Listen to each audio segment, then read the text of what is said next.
Hey guys, welcome back to my channel. I know it's been a minute since I've been on here, and it's definitely been a minute since I've talked about any movies and done any movie reviews. I have really been slacking. I've been really busy at work, but at the same time really not that busy at work. But I just have been busy being mom, new mom, and pet parent and all that stuff. And as much as I put out my most anticipated films coming out in 2024, come to find out I wasn't really anticipating that many. So before we jump into the new ones, let me see what we've seen so far, because I'm going to do my grading a little different this year. And basically, as we go and what I've seen, I'm going to leave a chart either on this side or on this side, maybe down below, somewhere on the screen. I'm going to leave a chart of every movie I've seen, and it'll just build from favorite to least favorite. So the next movie that I've seen this year, I did another day of double feature, and the first film in this double feature I saw was The First Omen, and it released on actually April 15th of 2024. And so I didn't miss it by too much if that date was actually correct, because I feel like it's been out for a while. There's another kind of like nunnery movie I've been wanting to see as well, which is Immaculate, but I didn't really know about that one until it came out. But The First Omen was definitely on my most anticipated, and it definitely was my most anticipated, and it's definitely going up there on one of my favorites. I really like this one, you guys. And this is, I'm gonna warn you, this is gonna be a long review, an honest review. And there's going to be a story time. I may put title cards if you want to skip around to just the review, or if you're interested in my story time, because this movie, as weird as this sounds, I related to it a lot. And it's that whole situation I'm going to talk about later, but it was really interesting to me. I really thought I was going to relate more to my second film today, which was Arthur the King, because I love dogs, because I gravitate to dogs and everything like that. But this movie reminded me so much of my past, what I could have been, how my life could have been, and all that. But we'll get into that later. First, I want to talk about the film. So it's rated R. You guys know me. I love rated R. I feel like had The Nun and The Nun 2 been given that platform to be rated R, like, this is how you tell a haunting nunnery movie. Like, it has to be rated R, and it was great. It was directed by Arkasha Stevenson, and I believe this is her first major project, and great job. I am so impressed with how beautiful this was shot cinematically. The direction, the acting, everything was, to me, amazing. I just really loved it. And talking about the acting, I don't think I've ever seen this actress before, Nell Free. Love her name. And she played Margaret, Sister Margaret.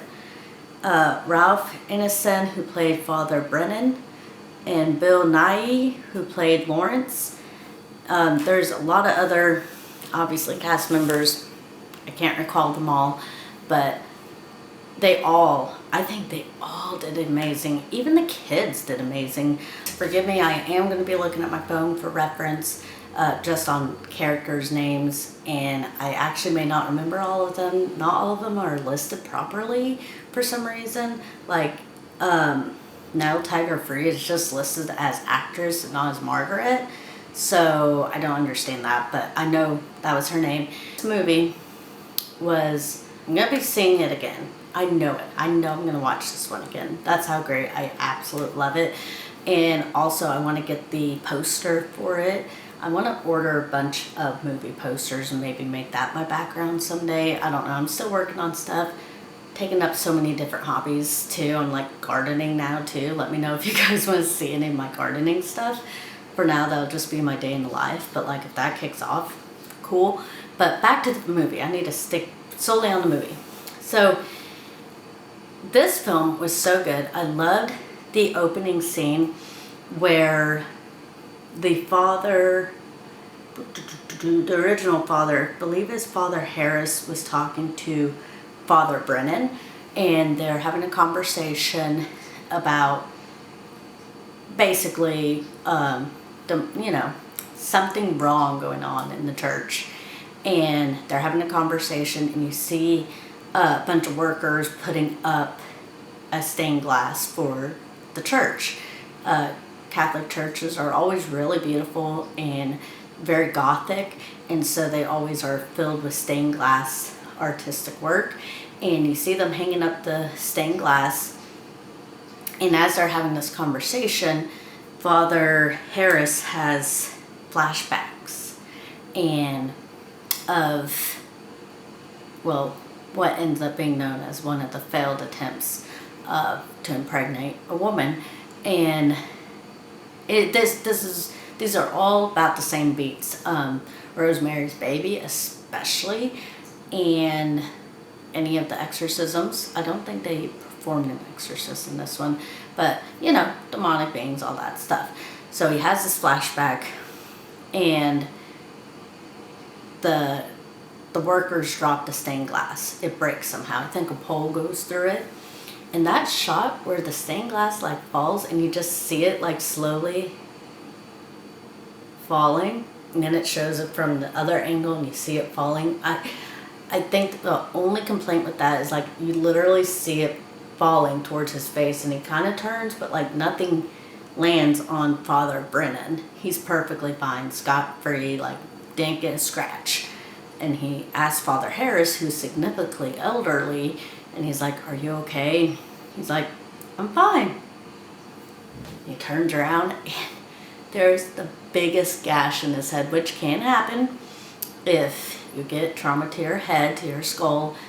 Sometimes you just don't know. It just is an adrenaline rush, and you can walk for a little bit and not know.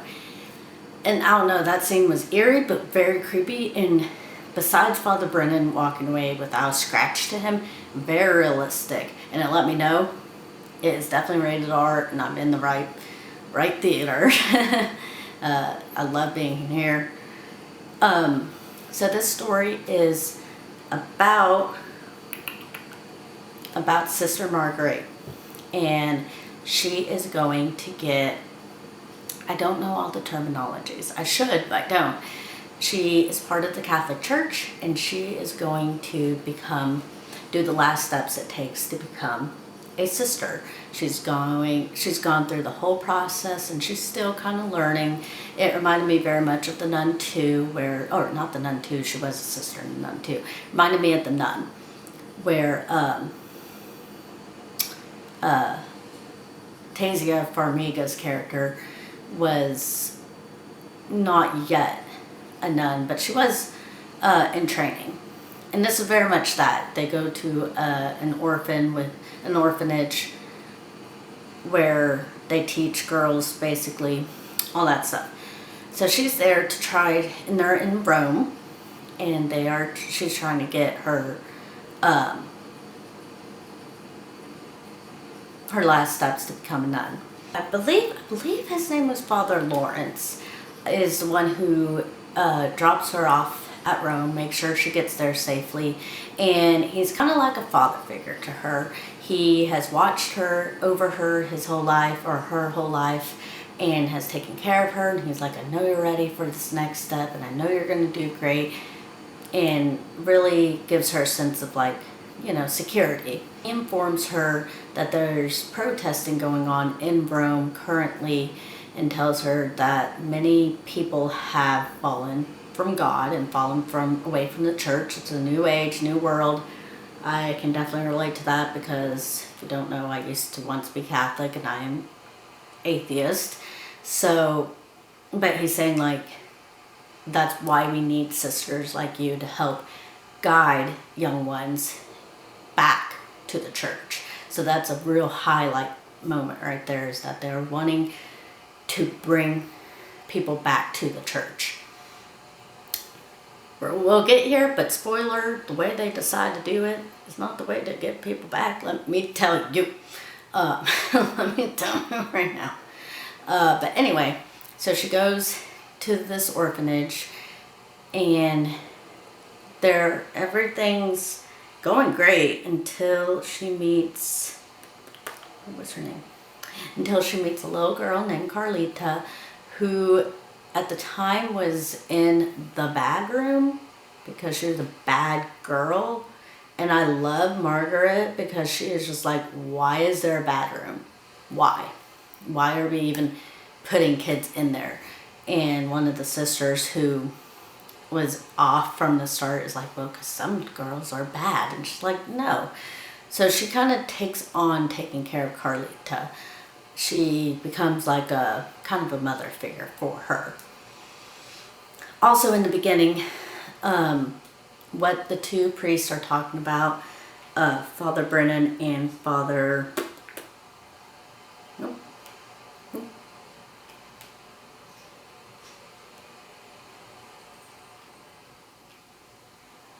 What Father Harris and Father Brennan are talking about is this picture that shows the only evidence of what happened, who could possibly be basically the bearer, the vessel to bring forth the Antichrist. And so he has this picture and he's holding on to it. So she meets Carlita, and Carlita is kind of, she acts out, she hits people, she bites people, so that's why she has to go to the bad room all the time. But I love how Sister Margaret is like, no, we are not going to put her in there, we're going to treat her like everybody else. There's also another orphan that is a sister there who is very off. I don't remember her name, I don't remember really much about her, but she was just very bizarre. She's very quiet, very big-eyed, and just an interesting little character.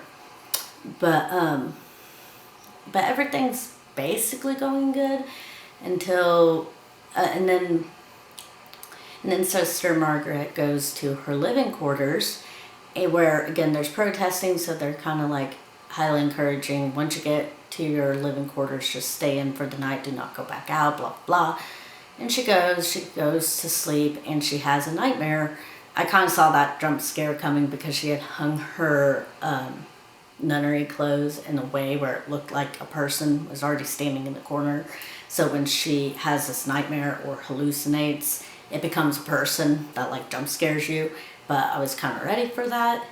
But she meets her roommate, or the other lady who lives in the house, the other sister that lives in the house.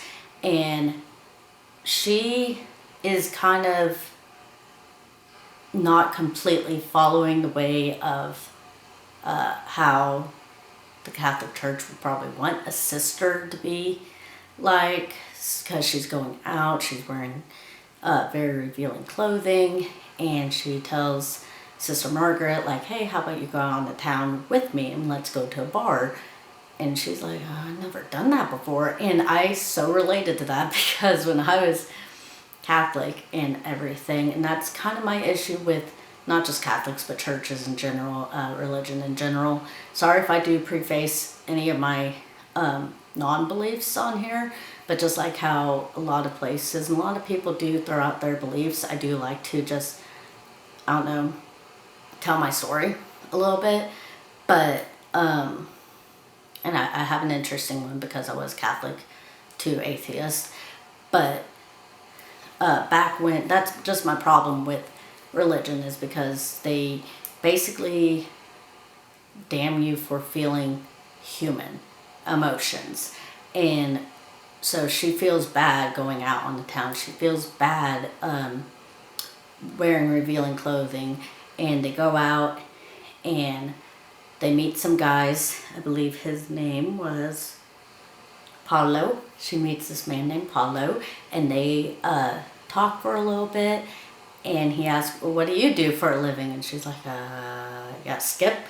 Don't want to say that because, you know, he'd obviously feel bad for hitting on a nun, so, or on a sister. So she's just like, let's just not talk about that. So they go dancing, and she is drinking a little.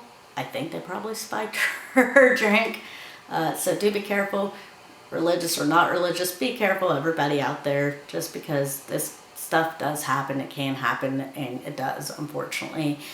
Not exactly what happens to her, but just watch your drinks.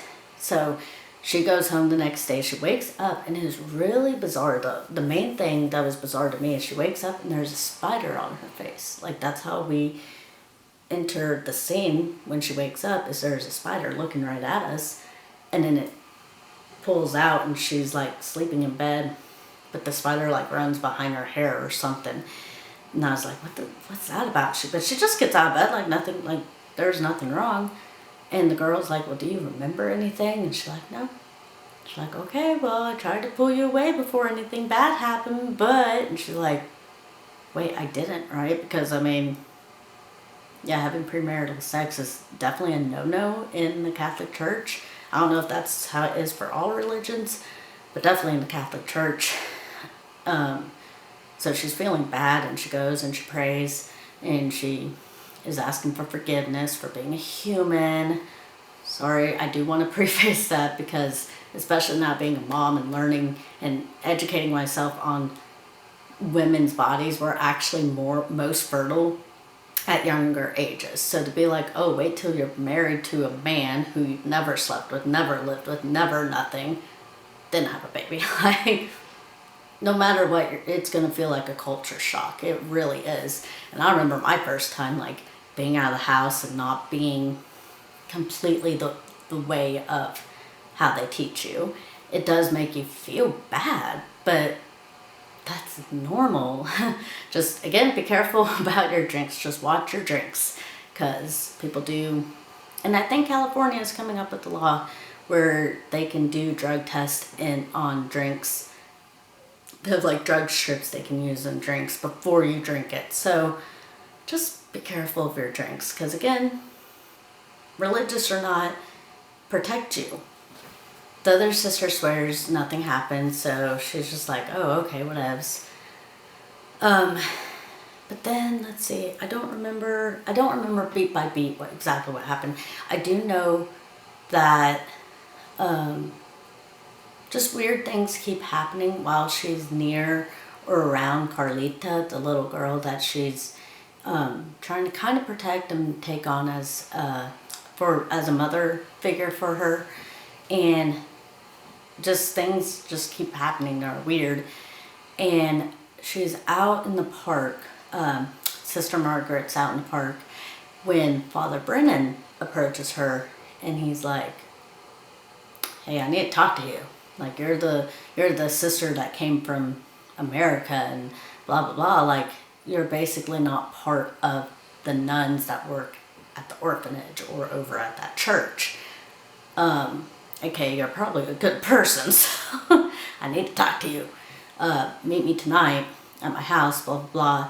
And she's like, no, I don't know you. And he's like, well, it's about that little girl, Carlita. You ever notice anything bad happen around her? And she's like, stop, you're weird. Like, I don't know you from anyone. So she goes back to the orphanage, and she wants to talk to Carlita, because he tells her, find out how she was born, how she got into the orphanage. She's like, no, I don't want to ask invasive questions.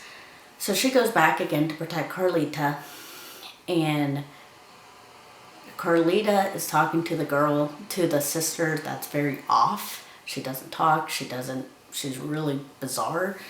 And I know what happened that was weird with Carlita.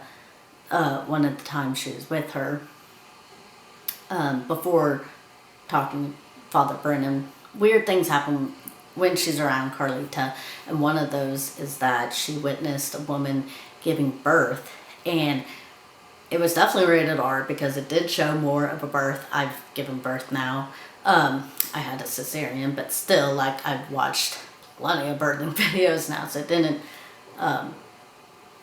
freak me out none, except for the fact that not only when it did show the birthing of this figure, it showed it was actually kind of cute, because I'm weird. I thought it was kind of cute. Very traumatic if you actually saw this, but instead of a little baby hand coming out, it's a little demon hand, like he had little claws, like coming out the, the wound. And so she fainted, and of course they're all like, oh yeah, it's normal to faint. Some people do faint during childbirth. And she's like, girl, that was like a little demon hand coming out. So that's why she goes back to the priest. Well, no. But she think, and then that's when she has a talk with Dr. Brennan. She goes back to the nunnery, and she goes back to the orphanage, and she wants to talk to Carlita. She's like, hey, can I talk to you in private? And Carlita's talking to that weird nun, the little off nun, the one who doesn't talk, and she just smiles really bizarrely, and she's not even listed in the cast. I don't even know who she is, what her character's name was. I'm going to watch this again sometime to see. But this sister notches up the weirdness by, I forget what she originally asked her, but she's like, no. Sister Margaret is like, no.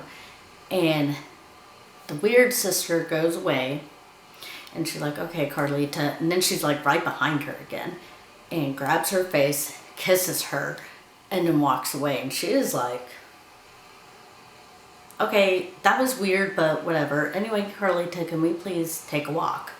So she's talking to her, and she's like, how are you born? Blah, blah, blah. And she's like, no, do you ever see anything? Has anyone ever hurt you? Because I think at this point she's wondering if a priest has hurt her. That's very common in these films. They say it's common in actual Catholic churches. I don't know about that. I guess I got out before I found out that dark shit. But never happened to me. That's for shit sure. But she's just asking, like, has anyone ever hurt you? And she's like, I don't think so. She's like, I do see things. And she's like, well, that's just in your head. And she's like, how do you know? And she's like, well, because it happened to me, but it's just in my head. And she's like, no, this is actually real life. Well, in the middle of them talking, and then they go to do this little dance with all the other girls so Carlita can feel normal, feel like one of the girls instead of being in the bathroom all the time. And as they're dancing, she looks up, and there's that oddball nun standing on the top of the second floor, and she says, this is all for you. I'm not sure if she's talking to Carlita or if she's talking to Sister Marguerite. Don't know. Doesn't really matter. She just lights up on fire and tosses herself off the balcony, obviously throwing the whole orphanage into a frenzy. And that's when Sister Marguerite is like, okay, I'm going to go talk to Father Brennan now, because that's a little too much weirdness going on. She goes back to Father Brennan's place, and she's like, okay, tell me what you know. Tell me what's going on. I'm at a loss. There was a nun who ended her life earlier today, took her own life, and so what's happening? And so he pulls out that picture that him and Father Harris were discussing at the beginning of the film. He says, this picture is the only proof of what the Catholic Church is doing. She's like, what's the Catholic Church doing? And he's like, you and I are not a part of it. And there may be one other source in that orphanage that is coming back to me and letting me know things. But besides the three of us, the Catholic Church has kind of cooked up a little scheme, a little idea to get the people to come back to God, come back to the Catholic Church. Okay, so what's this idea? What did he say? It was a really good quote. Say, okay, kind of like me. Let's take me hypothetically. Let's take me as I was Catholic. I'm now atheist, and I don't really have anything to fear because I do not believe anybody is watching me and damning me and, judging me for being a human being. So I do not have that fear. So their idea in this film is to bring forth the Antichrist. Therefore, those who have fallen away from God will be like, oh damn, we need God. Like, oh damn. Like, I'm gonna pray this little thing away, even though they're bringing it to the world. And she's like, what are you talking about? Like, what the heck? You are cray cray.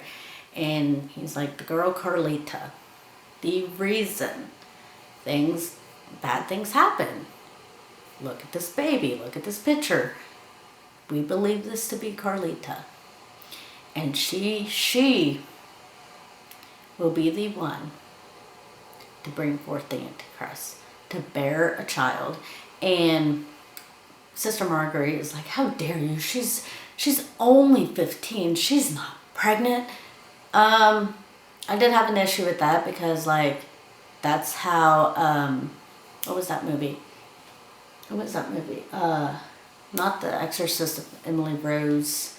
Actually, I think The Exorcist of Emily Rose and The Last Exorcism, both girls got impregnated by priests. And they were young because, again, naturally and scientifically, our bodies are made best to produce children, bear children at young ages. Hence why they did that way back in the day. Like the Greek gods, or not Greek gods, but the Greeks were having babies young as heck. Pocahontas was young as heck. 12, I think. Because our bodies are just ready to produce. And they have easier births the younger they are. So that's why to me, this is maybe a little too far to say, but to me, forcing the narrative of, like, don't have sex at a certain age or until you're married, and basically putting fear into little girls about, like, you better not be having sex and blah blah, and if you do, I'm gonna disown you. My ability to give my body away from me, if someone takes that, if someone takes my girlhood away from me, you're gonna disown me. It makes no sense. And I do speak from experience with that. My very first miscarriage at 17, although it was not like, wasn't taken away like the movies show, like where, you know, you're just like forced. It was, I was a little kid. I was a teenager. I didn't know what was going on. I was peer pressured into it. So you have the peer pressure of school kids saying, like, oh yeah, you need to, like, have sex. Oh, we all want to hear about that. Oh my gosh. Oh, did you know she hasn't yet?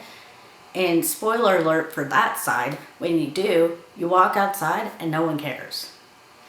Also, but my main point is for mothers and parents, instead of being like, oh, if you ever do, God's gonna hate you and I'm gonna disown you and everything bad is gonna happen if you do. Just say, hey, if it happens, if you feel like it's gonna happen, come to me. Come talk to me. Be open with your kids. I'm sorry for the PSA, but, like, I wish I'd had that line of communication with my mother, with my dad, with adult I had felt comfortable with, and I did not. I kept that bottled up in me until I became pregnant with my second miscarriage at 32 years old. So, and that was really damaging, and I'm not going to cry about it at all. I don't want to believe Father Brennan. She's like, no, this can't be true about Carlita. So she goes back and she's like, hey, Carlita, like, how do you know your visions are real? And she's like, you know it's in your head, right? You know it's in your head. They're not real. She's like, no, they're real. I'll show you. And she's like, what do you mean you'll show me? And she runs away. And when she sees her again, there's a nun that is, like, rubbing her back, Carlita's back. And Sister Marguerite goes up and is like, who is this?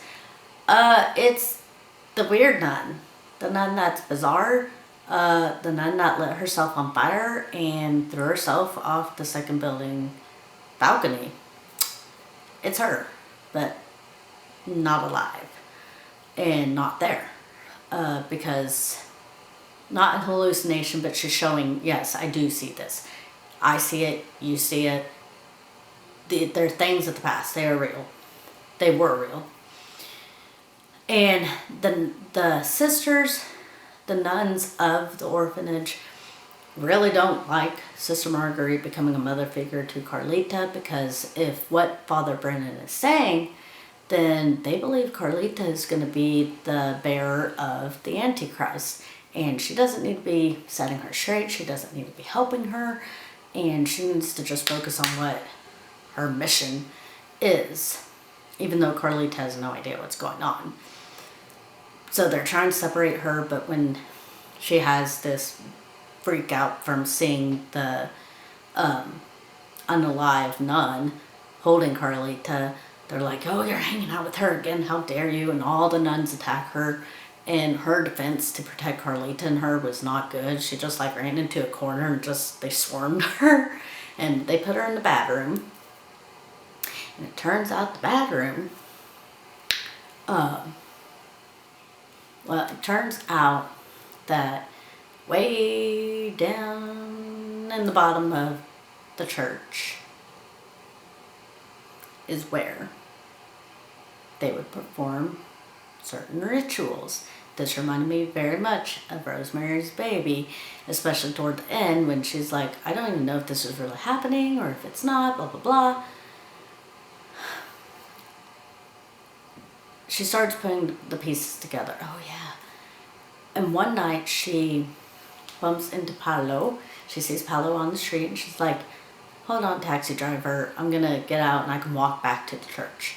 But Paolo was like, get the fuck away from me. Like, get away from me. I want nothing to do with you. No, I'm so sorry.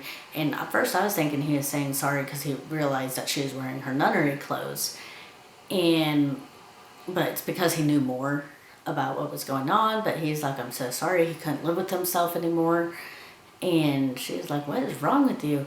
And before he could say anything, he's like, couldn't you always see it? And he kind of points his head. He's like, couldn't you always see it? And then a truck just like completely out of nowhere just hits the heck out of him and plummets him to a wall. And this is where I think the acting was absolutely like chef's kiss perfect. The actress, the Marguerite, going to Paolo, who is stuck between a wall and some kind of vehicle, a van or something. And he's like, I'm stuck, I can't move, I'm scared, I'm dying. And she's like, no, you're not going to die here, you're not going to die here. And she's like, come on, just lift yourself up. And I feel like this would so be me, and the way she acted this and the way they held on to that awkwardness was so good.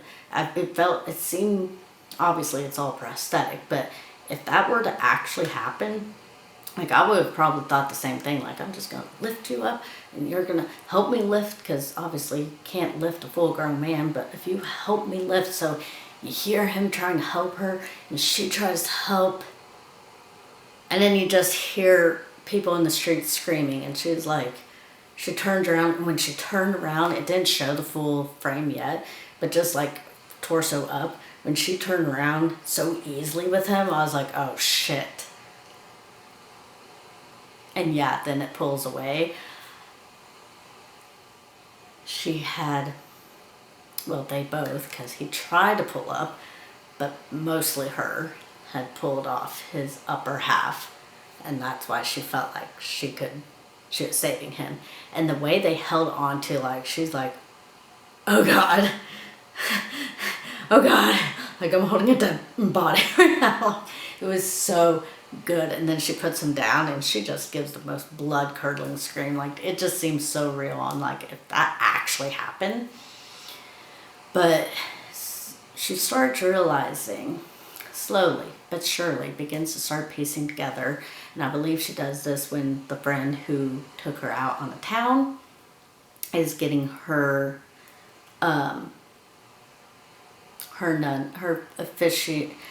being officiated into the nunnery. And so she's getting the whole get up, the white cloak and the black headpiece and everything. And Marguerite kind of realizes, like, the night she probably went out, and it kept showing flashes of like random priests, like just random priest here, random priest here, random face of a nun here, and like, where are these thoughts and hallucinations and stuff coming from? And it's very much Rosemary's Baby. And basically, Paulo was a part of it. The sister who went out on the town with her was a part of it. They were all a part of it. Now, Paulo did feel bad. That's why he couldn't stand to look at her afterward. But they all tricked her into being the vessel for the Antichrist. She also got in trouble for being close to Carlita, that they took away her chance to have that ceremony to become a nun. Goes back, the other informant, can't remember his name, but that Father Brennan said it was him, Sister Margaret, and then one other informant that was giving him information. This informant priest comes in and he's like, hey, Margaret, let's get out of here. That part was kind of weird because he's like, we gotta go. And she's like, get me out of here. And he's like, yeah, that's what I'm doing. Like, get the fuck out of here.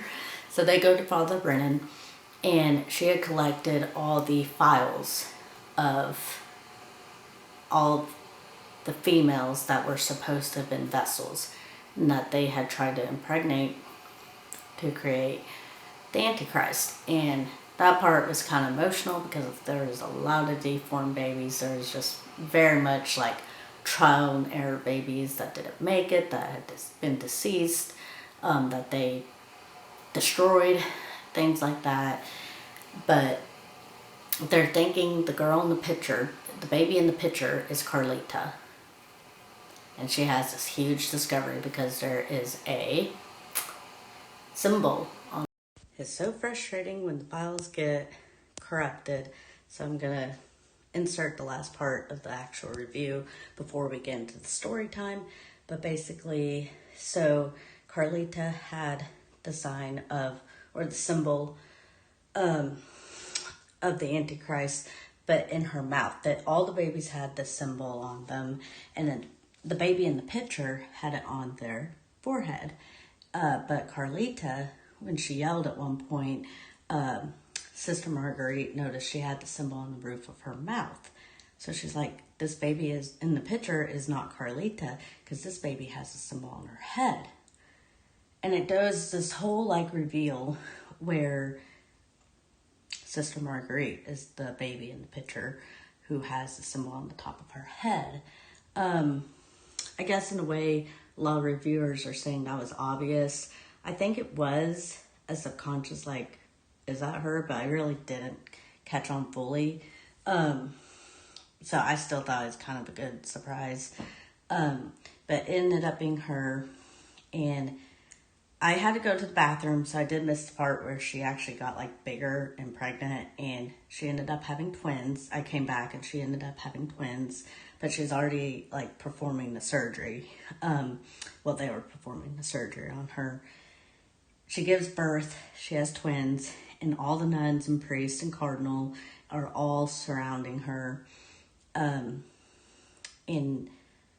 they deliver the first baby, they deliver both. And when they say, what is it? Because they're waiting for a boy. That's why all those past babies have been destroyed or passed away, because they're all female. And so they're being used for the vessel to bring on the Antichrist. So the nurse who delivered the baby says the first one is a girl. The second one is a boy, a baby boy. And I don't know why I'm like this, but that's cute. And in American Horror Story, that would be Michael Langdon, who is the Antichrist. But in this is a full circle. I'm not going to go into all of it, but basically, he is Damien from The Omen, 1970, whenever that movie came out. The Omen.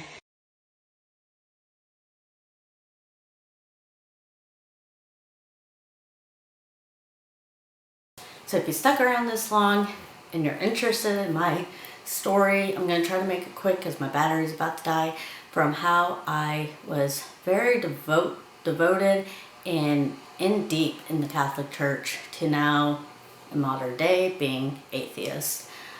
I was adopted, which is interesting. Now that I watched that movie, because I was in an orphanage and they were all adopted. Anyway, but I was adopted, and I'm learning more stuff about this, actually. It was my dad who was Catholic at the time, and I believe my mom actually had no belief in anything in her past relationship, her past marriage, and I guess life just wasn't good for her with that. So I met my dad, and he is Catholic. I don't know if she just was trying to please him or trying to be like, hey, maybe this will make my life better. I don't know what her intentions were, but she became Catholic, and my sister and I were baptized when we were like adopted 3 or 4 years old, and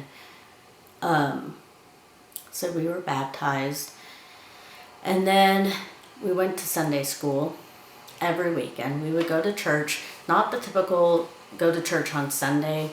We would go to church Saturday night, but then Sundays is when my sister and I would go to Sunday school. So we would go to a class that taught us, or was supposed to teach us about the Bible and the way of God.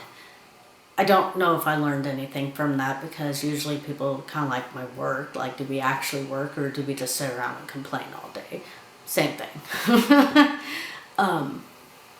But I did that for years. I had my first communion, which I'm just now learning the weight of all these kind of rituals, but I guess First Communion is your decision. When you're baptized, I was kind of young, and kids don't really know what they're signing up for, but it is for them a security blanket that, like, if that child were to pass early on or anything, then their little soul will be, taken care of and all that stuff. Rid of all sin, because I guess kids sin, babies and whatever sin for being alive. How dare they? But it's to protect them, that if something were to happen, blah, blah, blah.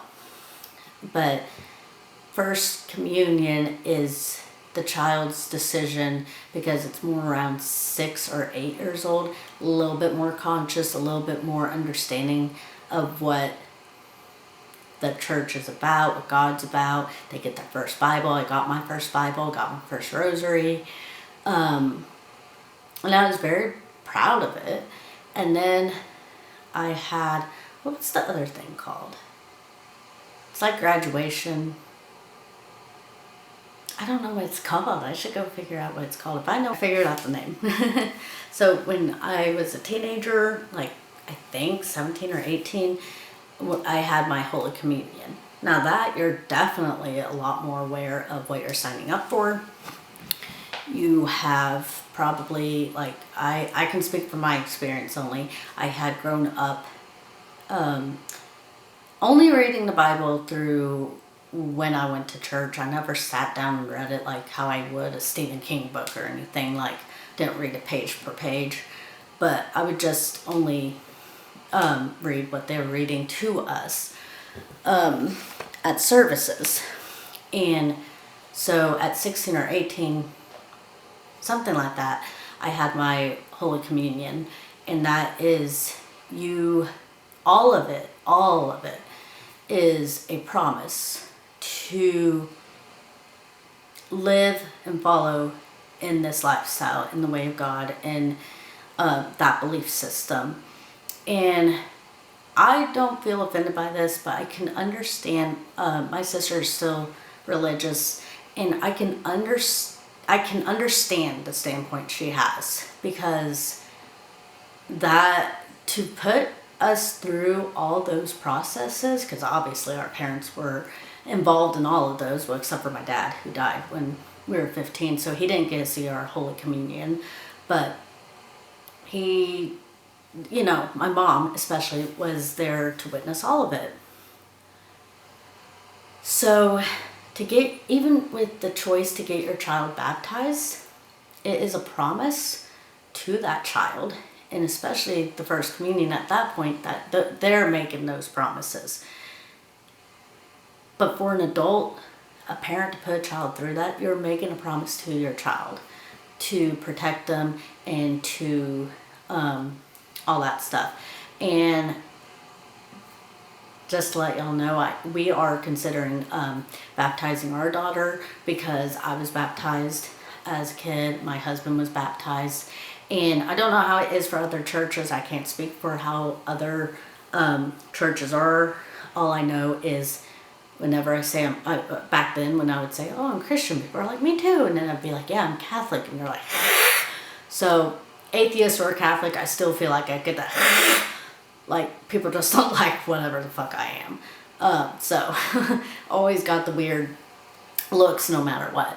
But I can understand why for my sister there's a break in kind of a trust between her and my mom, because I know if my dad was still around, I would probably still be Catholic. My sister would probably still be Catholic, because she's religious, but she's not Catholic. She's one of those who's like, I'm like, I'm atheist, and she's like, oh no, I'll pray for you. Okay, if I were, I would still be Catholic.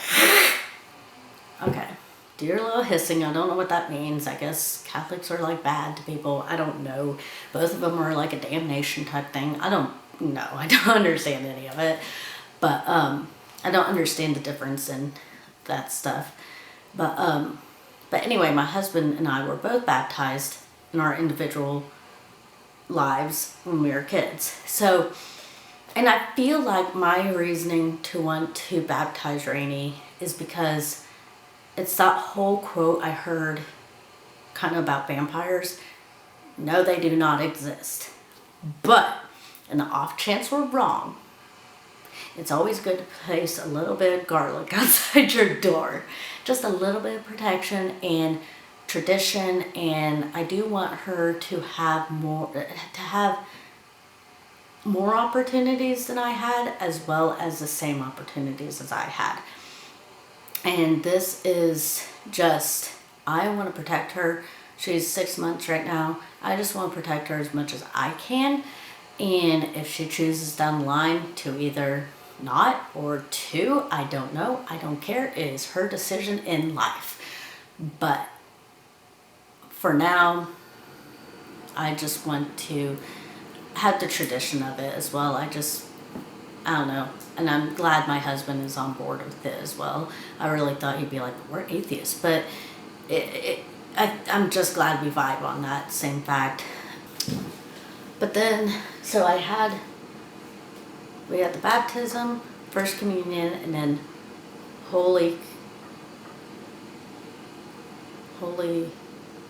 want to say ceremony. No.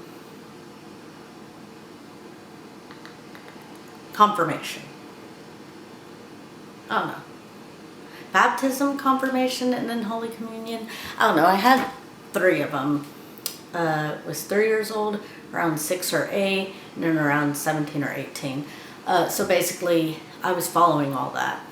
I also would, of the 4 of us that went to church every Saturday, my mom, my sister, my dad, and myself, out of the 4 of us, I do believe my dad probably took it the most seriously. I took it the second seriously.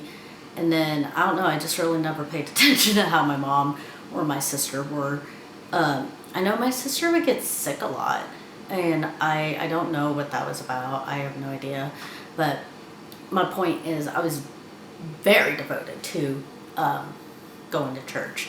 Even my dad would be like, hey, like during the service, he would take a nap. It was always so funny. He'd always take a nap.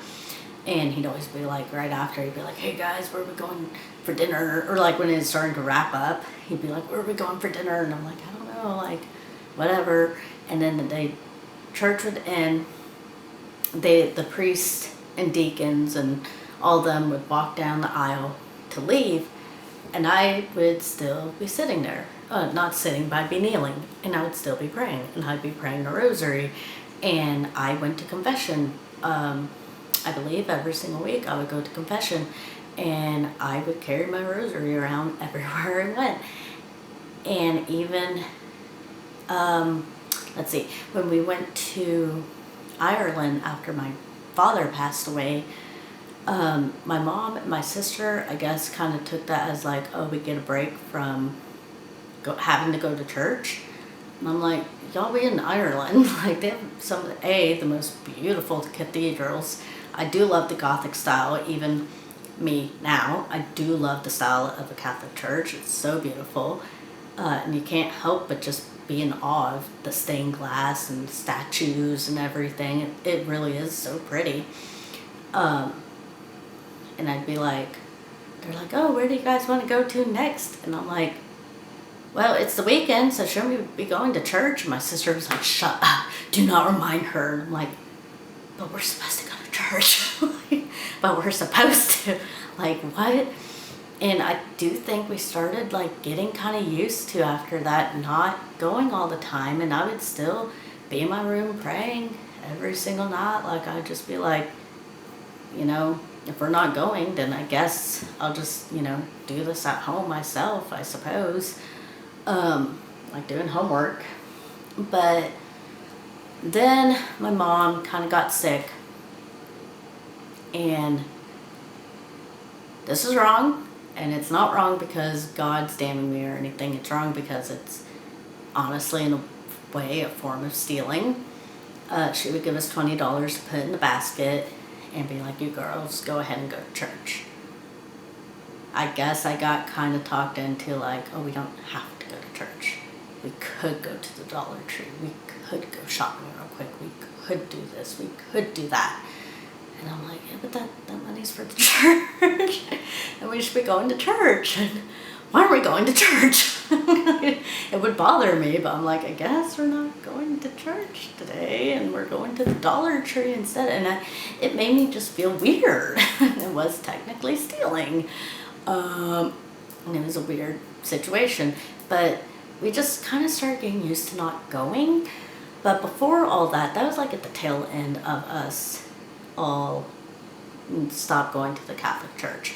But before all that, I believe it was after the Holy Communion, or whichever is the last step at 17 or 18. If you know me today as the atheist that I am today, all the relationships I've been in, all the things I've done in my life, this is going to shock you. I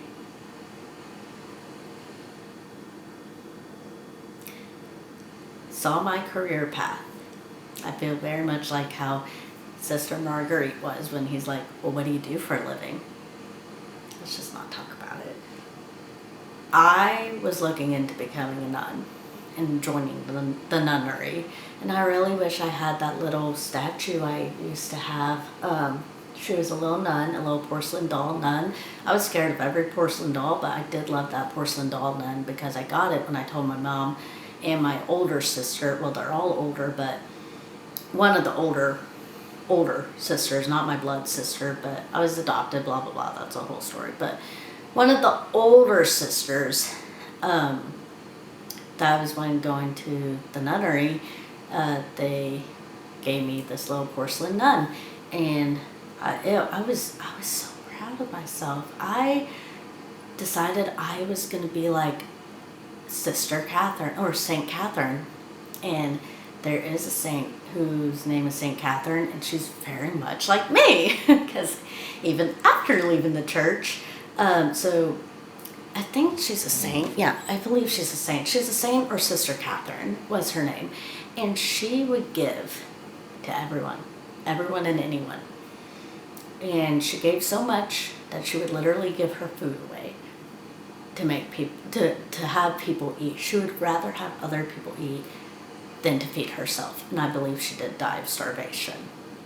Mine wasn't as ceremonious or wasn't so thoughtful.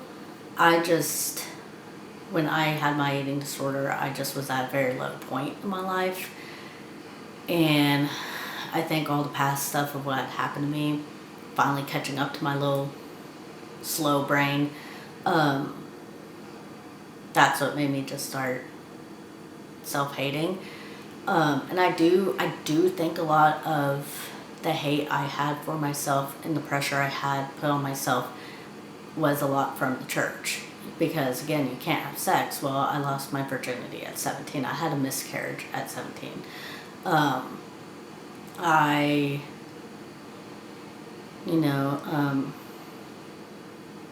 swore. I did things that technically weren't supposed to be how you live in the way of the church. So I don't know. I just the pressure they kind of put on you for it, for a lot of that stuff, and that's why sometimes I do think I do resent it, and that's why, like, my sister's still religious, but she didn't have such I don't know, she just didn't have such pressure on her that if you mess up, you're gonna be damned to hell. When my dad passed away, I try not to cry. The hardest and the lowest I've ever felt was every night. He made mistakes in life. Everyone does. We're human. But according to the church, because of the mistakes he'd made, he should go to hell. But he was also a really good person on the day-to-day, and is more of a mental illness that was changing him, making him, like, not be himself. So since it wasn't technically his fault, then he could still go to heaven. But if he's not in hell and he's not in heaven, then he's probably in purgatory. And I just imagine that as a vast, empty shell of a place that, like, until someone can come and rescue him, like, he's just trapped for all eternity. And I would just have to, they're like, man, if you just pray, you could maybe get him out. How the fuck am I supposed to know if I pray enough? How the am I supposed to know? And the best day of my life was when I finally was like, if I'm atheist, there is no heaven or hell. And someone explained it to me so well. What was it like before you were born? You just didn't exist. So what is it like for my dad right now? He's not lost in some abyss. He's not waiting to be sent to eternal glory or eternal damnation. He's not sitting there alone. He's not watching me make mistake after mistake, watching myself, watching me throw up, watching me hoe around when I was older, but, all that stuff. He's not watching all that. He just ceases to exist. And that was the biggest relief of my freaking life. Because now, yes, I miss him in spurts and in moments, but I don't feel bad for him anymore. I don't worry that there's someone that I love just trapped in an endless abyss. What a horrible. I don't know why people are so excited to go into the afterlife. Like, I just want to take care of people in this life, and that's why I'm not atheist, like, oh, hell, Satan. I do make a joke. And in this movie they did have the baby obviously be born June 6th of 2006, because 666. And I do have a joke, and it freaks people out. I don't actually believe in Satan, because to believe in the devil, you have to believe in God. And I don't believe there's any damnation or eternal. No one's watching you. You are conscious of the decisions you're making. You got yourself out of all that shit. Or got yourself into that shit, and you can pull yourself out, and you're amazing, and you did all that work. But I do have a joke that just ruffles some feathers sometimes. Every time I see the number 666 anywhere, I'm like, oh, my favorite number, and it just really freaks people out. It's my favorite number because of how it irks people. I don't have a favorite number. I'm not Taylor Swift. I don't need, number 13 is my favorite number. It's just a joke. And again, even if I were religious and I were still Catholic, I would still be making that joke, because it's just funny seeing people's reactions. I said it in front of one of my coworkers who is religious, and I didn't mean to offend her, but I think someone's commission was 666, and they're making such a big deal about it. They're like, I don't want to give you your commission. Oh my God, it's so bad. I'm so sorry. And I was like, is it 666? I want it. And they're like, no, Amanda, you don't want it. You'll want yours, because mine was like much higher than that. So I made more money than 666. So I was like, you're right. I don't want that one. It's so low. That's the only reason. But it's a joke. It's just a joke because of how it ruffles people up. So basically that was, so St. Catherine, my middle name's Catherine, and when I became my eating disorder, not really during it did I care to feed people, but now, especially afterward, I really care more to feed people than I do to feed myself. So I don't know, I just really looked up to her. That's who I was named after, and had I gone into the nunnery, I would have been going by Sister Catherine, my middle name, more than Sister Amanda. That sounds weird. But yeah, I was really devoted into getting into the nunnery, and I also, at the time, felt like I was what you consider asexual. I wasn't attracted to anyone. Yeah, I had a middle school through high school boyfriend. I wasn't like ever attracted to him. It's more of flattery and, again, peer pressure to feel normal. And it was so hard to feel normal with teeny bopper kids, but then feel normal in a church where they're telling you you can't do anything wrong, and they're all like, come do all this wrong. And so I just like being me, where if I'm hurting someone, I'll stop doing something. If it's not hurting anyone and people are screwing me over, I'll let you know. To me, it's just common sense. But that's my story. So I hope it didn't offend anybody. It's just the way my life is going. It's my journey, and you don't have to agree with it, but it is interesting sometimes looking and thinking back of who I could have been today. It would have been really interesting. And I don't know. Again, I don't regret my Catholic roots. I really don't. They taught me a lot of good lessons. It's very much like learning the laws of the world by police force and government and all that, and learning the laws of God. I think they both take a part in helping me be a well-rounded person and being the person I am today. And I don't regret it at all, but I also don't regret being atheist. I love the journey I've been on. I think in all my life, there's only one thing I would regret, and only one question I'd ask someone who is no longer on this earth. And I do regret not asking him that question. But besides that, I have no regrets. And I don't think I will, because I've tried my best.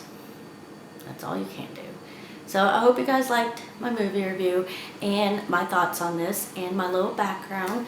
But yeah, and I will see you guys again in the next one. I believe I already said this, but we're gonna be with Arthur the King. And if Arthur's the king, then Scarlet, my girl, is the queen.